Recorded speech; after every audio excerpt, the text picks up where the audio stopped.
Bueno, una vez más con ustedes, televidentes, sobre un tema que es de vital importancia, de trascendencia nacional y que tiene que ver con las medidas adoptadas por el gobierno nacional en relación con la población carcelaria en Colombia. Pues bien, el gobierno se ha pronunciado a través del decreto legislativo 546 del 14 de abril del presente año, es decir, el día de ayer.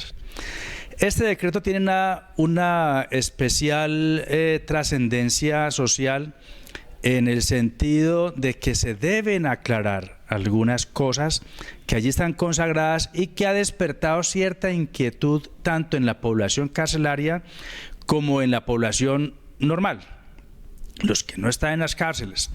¿A quién va dirigido este decreto? Va dirigido a las personas que están purgando las penas en las cárceles, aquellos que han sido condenados pero la sentencia no están en firme y aquellos que también purgan sus penas en las casas de prisión domiciliaria. Pero fundamentalmente vamos a referirnos a las personas que están en las cárceles. Primera pregunta que hacen los televidentes es, los presos en Colombia, los que hay en las cárceles, ¿saldrán todos libres? La pregunta es, absolutamente no. Hay dos condiciones. Una, ¿quiénes van a salir a purgar sus penas en las casas? Y otro, ¿quiénes están excluidos de este beneficio que ha dictado el gobierno nacional? Pues bien, el primer resumen es que se deben cumplir con los siguientes requisitos. Debo leerlos para poder que sepan a quién va, cuáles son los requisitos. Uno de ellos es que sea mayor de 60 años, que sea madre gestante o con hijo menor de 3 años, es decir, que esté en embarazo o tenga un hijo que no alcance los 3 años y unos enfermos. Entre esos enfermos están aquellas personas que tienen enfermedades terminales, enfermedades autoinmunes, que tengan imposibilidad de desplazamiento, que tengan cualquier enfermedad terminal, bien sea un cáncer, bien sea una enfermedad renal o una enfermedad coronaria. Hay un listado de enfermedades y esos enfermos también son beneficiados con este decreto que acaba de expedir el gobierno nacional. Los que tengan movilidad reducida. En cuanto a la movilidad reducida, el gobierno en el mismo decreto ha aclarado que la movilidad no es todo aquel que, por ejemplo, use una muleta o aquel que con dificultad camine con caminador, por ejemplo. No. Se está refiriendo a aquellas personas que tienen una imposibilidad realmente de desplazarse de forma personal, es decir, sin ayuda de ninguna clase. A eso se refiere la movilidad, para que no se confunda, y el mismo decreto lo hace, no lo hago yo, el decreto es el mismo que dice cuando hay movilidad reducida. Y los delitos culposos. Se entiende como culposos aquellos donde no ha habido la intención de causar el daño, sino que ha habido, como por ejemplo el caso de los accidentes de tránsito. Esa es una manera de un homicidio culposo. Y ahora más, ¿no? Esos se llaman homicidios culposos. Estos también se benefician de esta excarcelación, como también el que haya purgado una pena del 40%. La duración de la libertad en las casas no es una duración que sea absoluta, es decir, es una duración que tiene un marco temporal. Pero también dentro de esto hay unas exclusiones.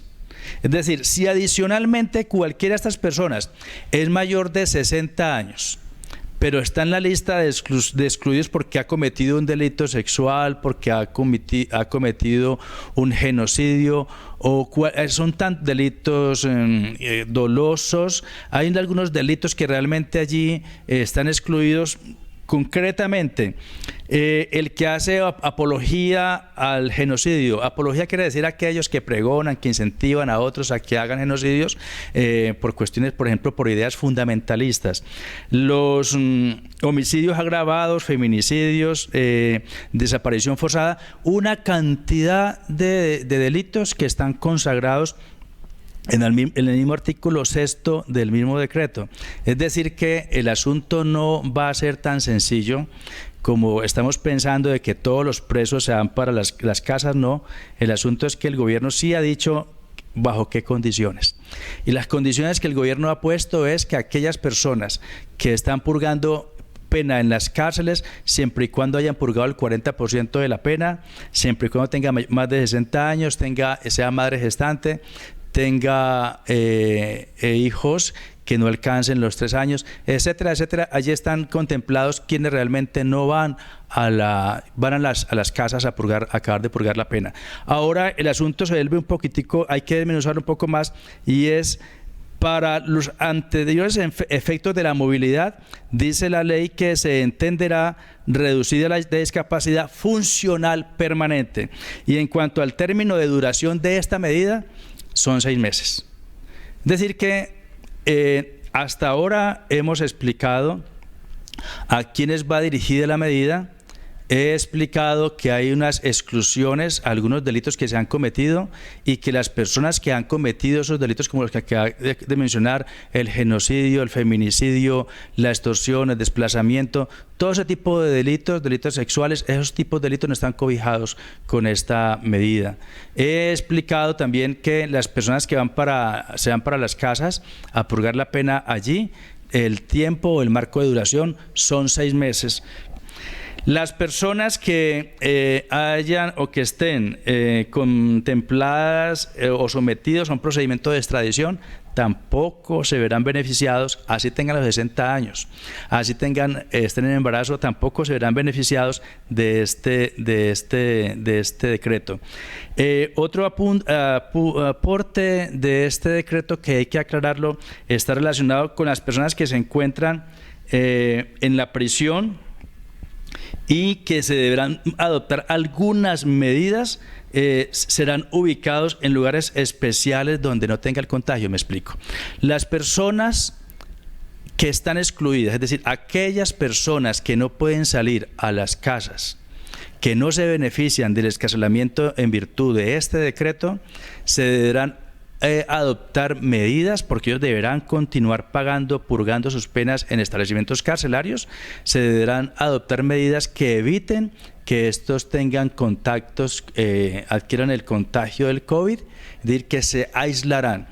Y en el evento de que la persona tenga el contagio del COVID y no pueda ir a la casa, irán a un establecimiento que la USPED determinará a dónde va, si es que esta persona hace parte del listado del censo y tiene los beneficios de salud que tiene el USPED.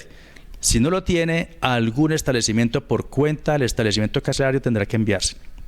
Así que aquellos que tengan el COVID, por el solo hecho de tener el COVID, no pueden pensar que automáticamente van para las cárceles.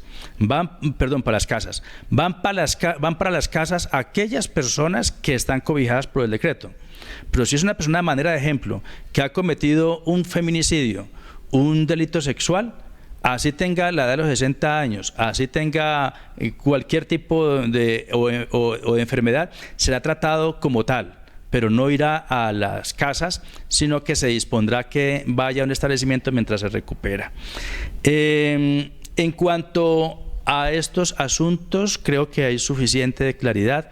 Los colombianos debemos estar muy tranquilos de que no toda la población carcelaria va para la calle. Y también los reclusos tendrán que tener bien claro que no todos ellos irán para las casas. Tendrán que tener bien claro que únicamente, vuelvo y insisto en la lectura de la norma, quiénes son los que realmente se benefician.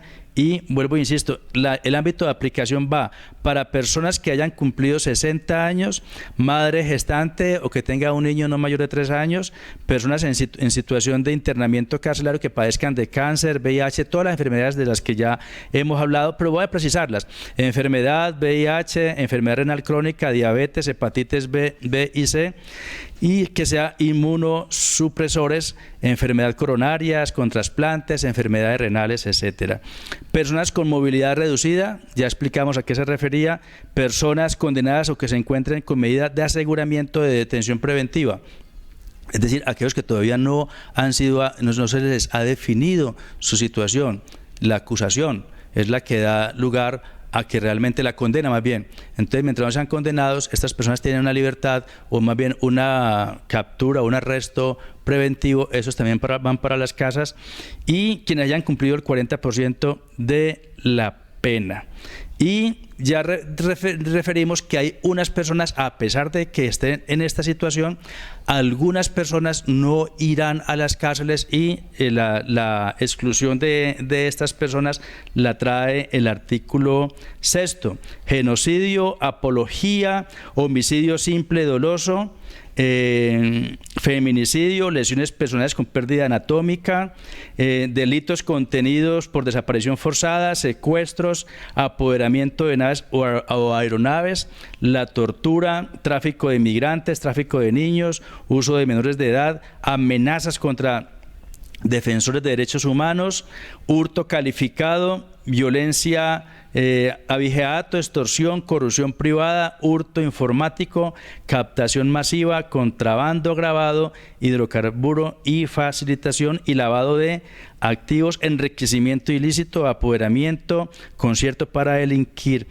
Todos estos delitos están excluidos. Entonces, los dos mensajes son dos lecturas que se le debe hacer a este decreto. ¿Quiénes se benefician en la población carcelaria? Las personas que nos escuchan allá en las cárceles, ya ellos deben saber realmente quiénes son los que se van a beneficiar, no son todos, y no debe tomarse como algo genérico. Lo que la norma dice no es genérico, no todo el que tenga el que sea mayor de 60 años se va automáticamente para la cárcel. Vamos a poner tan solo este ejemplo, para no hablar de los otros. Por el hecho de tener 60 años, el recluso no puede pensar que va para la cárcel. Solamente va para la cárcel siempre y cuando se hayan cumplido estas condiciones, una de estas condiciones, 60 años y otras más, pero siempre y cuando no esté vinculado en estos delitos que son excluidos por el artículo 6. Entonces, en el decreto que ustedes van a leer o que todos los deben tener, los presos son, la población reclusa es muy inquieta, ellos ya tienen en sus manos este decreto, entonces lean el artículo, simplemente el artículo 2 y el artículo 6, y este le dirá a quiénes va dirigido, y más abajito del artículo 6 dice quiénes no se benefician de esto. Si están metidos allí, no hagan cuentas. Ahora, una persona que está enferma, dicen que estamos muy enfermos, alguien puede tutelar por el derecho a la vida porque está muy enfermo, porque tiene COVID, cualquier cosa de estas. Lo que la ley dice es, el USPED tiene un servicio de salud para la población carcelaria, o hace convenios más bien con EPS para que les atiendan la población interna, y a través de ellos se hacen los beneficios. Ahora, el procedimiento, que es lo que la gente también quiere saber. ¿Cuál es el procedimiento para que esto ocurra? Los directores de las cárceles le enviarán al juez de garantías, le enviarán el listado de aquellas personas que cumplan los requisitos establecidos en el artículo 2 de este decreto, y una vez ocurrido, mandado ese listado a los directores, perdón, a los jueces de control de garantías o a los jueces pertinentes, estos se encargarán de dictar inmediatamente la medida de excarcelación, y eso lo hará en un término máximo de 5 días y operará automáticamente, aunque contra esa decisión del juez puede proceder los recursos pertinentes. Una vez quede firme esta decisión, los presos, la población que está privada de libertad, los reclusos, van a las casas, y ahora se determinará en qué parte, bien sea en el domicilio que él pertenece, el arraigo pues que él tiene. Allí no se va tampoco, a propósito, a discutir el arraigo familiar ni otras condiciones, sino simplemente que cumple estas condiciones, y automáticamente el juez dictará la medida de excarcelación y van para las casas. Allí estará por el término de 6 meses. ¿Qué pasa con ese tiempo que purguen su pena en las casas? Se computará o se agregará como si hubiese pagado la privación de su libertad en las casas. Es decir, que si estuvo 6 meses en la casa y ha sido condenado, por ejemplo, a 5 años, llevaba 4 años y 6 meses preso, y cumplió 6 meses más en la casa, pues simplemente allá cumplió la condena y se le solicitará al juez de ejecución para que éste se sirva ya declarar el cumplimiento de la pena y lo declare libre. Por otro lado, hay algo que compromete a los alcaldes, y es que está obligando a los alcaldes, a los entes territoriales, a que inmediatamente aquellas personas que están privadas de la libertad en establecimientos, inspecciones de policía o otros establecimientos que no son carcelarios, el alcalde tendrá que adoptar medidas, hacer una apropiación presupuestal, una reserva presupuestal, una apropiación presupuestal para crear infraestructura en donde tienen que estos presos ir. Estas personas que están allí privadas, pues seguramente privación preventiva de la libertad, los alcaldes deberán adoptar medidas para construir o para adecuar centros donde estén. Lo cierto es que no podrán estar más en las inspecciones de policía. Son estas las medidas más importantes que deja este decreto y que ojalá les sirva para que despeje muchas dudas en la población carcelaria y despeje muchas dudas en la población que no es carcelaria, para que la gente no crea que es que masiva. Una escarcelación individual, persona por persona, de cada uno de los que están en las cárceles, o también puede dictar sentencia colectiva. Esto es que puede adoptar, por ahorrar tiempo, 5, 6, 7, 10, 20 reclusos para que se vayan para sus casas. Y otro asunto importante es cómo va a ser. La ley ha previsto que se hace de forma virtual. Entonces, virtualmente va a haber el tratamiento entre el recluso, su apoderado, el Ministerio Público y también los jueces, para evitar del contagio. Entonces, no es que vayan allá a la sala de audiencia, sino que virtualmente se hace, así lo ha dispuesto esta norma, y adicionalmente también ha manifestado que hay un control de estas personas. Ahora, preocupación. Las personas que están en las casas, que se mandan para las casas y no cumplen, no son juiciosos, no cumplen, no acatan la decisión, porque es que tienen que quedarse en la casa. El preso no puede salir, él debe quedarse en la casa e incumple la medida que hacen de quedarse, que le revoque esa medida de libertad o pena del purgamiento de la pena, pues, en la casa, y se le revoca para que vaya nuevamente a un establecimiento carcelario. Y si está enfermo, ¿qué hacemos? Pues por cuenta del INPEC va a un establecimiento de salud custodiado, como van todos los presos a los centros de salud, custodiado, irá al hospital. Allí lo tendrán y una vez se recupere irá nuevamente al centro carcelario. Es decir que el gobierno sabiamente en el decreto ha contemplado todas las posibilidades, todas. ¿Quiénes van para las casas? ¿En qué condiciones? ¿Quiénes no van para las casas? ¿En dónde van a purgar las penas estos presos? En las casas vigilados por el INPEC. No es vigilado por la policía, vigilados por el INPEC, controlados por el INPEC, y una vez estas personas incumplan la casa por cárcel, se les revocará tal medida e irá nuevamente al establecimiento carcelario. Y además está hablando de las personas que se cojan in flagranti o que sean capturadas por cometer un delito. Estas personas no quedan automáticamente libres, quedarán automáticamente libres o irán más bien a purgar la privación preventiva de la libertad de sus casas, siempre y cuando estén cobijados por un delito que lo permita. Si es un delito excluido, no tendrá esta especie de protección. Y lo otro es que está culminando a los alcaldes para que los alcaldes hagan las medidas pues pertinentes a efectos de que no hayan más personas en las casas, en los establecimientos de policía, y puedan perfectamente estos purgar la pena en un establecimiento carcelario.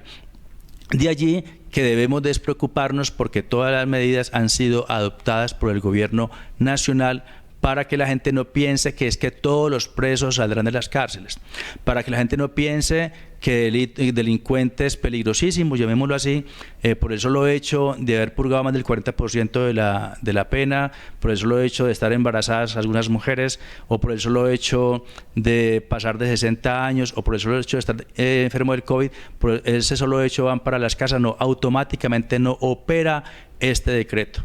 Hay restricciones.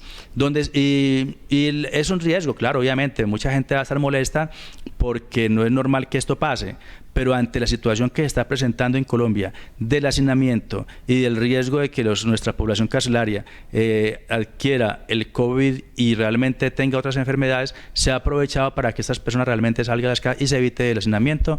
Este es el propósito social de esta medida. Creo que no es improvisada. Habrán cosas que tendrá que mejorar. porque en Colombia hacen falta realmente políticas carcelarias que mejoren los establecimientos estos establecimientos en Colombia, y además incrementen el número de establecimientos para que todos puedan purgar sus penas en las cárceles. Se preguntaba hoy alguien que si en algunos países del mundo ocurría esto. En algunos países del mundo donde existen situaciones similares a la nuestra se han adoptado estas medidas, y algunos países donde hay suficientes establecimientos carcelarios pues no se adoptarán porque no es necesario. Son estas pues para ustedes las aclaraciones que respecto a este decreto haremos, y nos veremos en el transcurso de esta semana en la medida en que van saliendo decretos y que ameriten la explicación jurídica, y que con mucho gusto les estaré poniendo a su disposición.